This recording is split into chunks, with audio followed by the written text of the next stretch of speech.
In this SQL challenge, we are going to learn how to solve a medium difficulty problem called start dates of top drivers from Lyft. Let's look at the problem below. We need to find the contract starting dates of the top 5 most paid Lyft drivers. However, we should only consider drivers who are currently working with Lyft. And we are given a table called Lyft drivers with the following columns: end date, which represents the end of the driver's contract, start date, which is the start of their contract, and yearly salary, which is the annual salary of the driver. To solve this problem, we will use a two-step approach.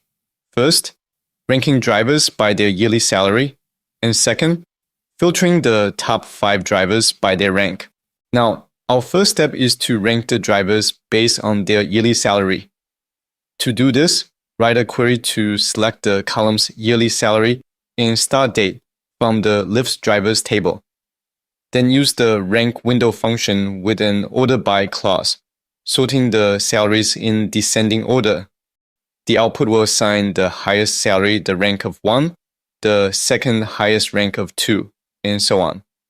Additionally, we will use the where clause to filter out drivers who have an end date that is not null, to imply the active drivers.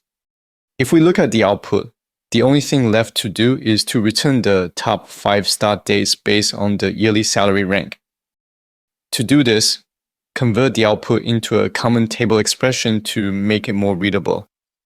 In the main query, select only the start date column from driver data.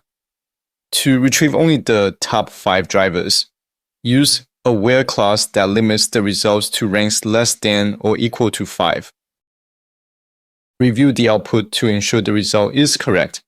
Then click Check Solution to mark the solution as solved. That is everything I am going to cover in this tutorial. Hopefully, you guys find this video useful.